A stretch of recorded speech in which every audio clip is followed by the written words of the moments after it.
Yun ang pinakamalaking, ano presidente ang pinakamalaking, anong tawag dyan, yung private army dito sa Pilipinas.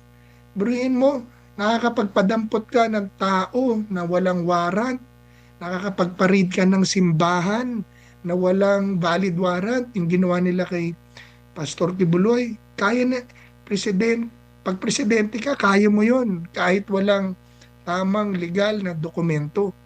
Kaya natin binibiyak ang kapangyarihan na yan ng Pangulo at Kongreso para hindi na wala nang warlord president. Yung mga maliliit na warlord na mayor, warlord na governor, pag nag-federal tayo, kaya na supulin ng army yan, nahahawakan naman ng presidente. And at the same time, ito yung mga pagbabago hinanap na in-offer ng Pangulong Duterte noon. Kaya lalong dumami ang kanyang suporta dahil yung mga corrupt at abusadong opisyal, mas madali nating ma-hold accountable sa isang parliamentary form of government dahil kunyari ang speaker corrupt, ang presidente or ang head of state corrupt.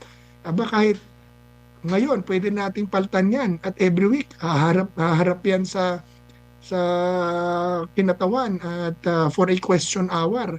At ang lahat ng mga korap na opisyal, antemano, pwede kagad i-relieve at tanggalin. We don't need to wait for 6 years again to impeach a bad president kung tayo ay parliamentary form of government. Kaya po si Ma'am Sara is very popular. Her name is written all over the walls na kung ngayon ng eleksyon, siya na ang presidente. Kung mag-resign si BBM, siya naman talaga ang presidente. Kung for whatever reason, ayaw na niya dahil magulo na, may sakit na siya, nahihina na ang katawan niya, ayaw na niya, constitutionally, Sara will assume. Pag ngayon na nag-eleksyon at nakikita natin na hanggang 2028, kung ito ay masusustain, she will become president. Why?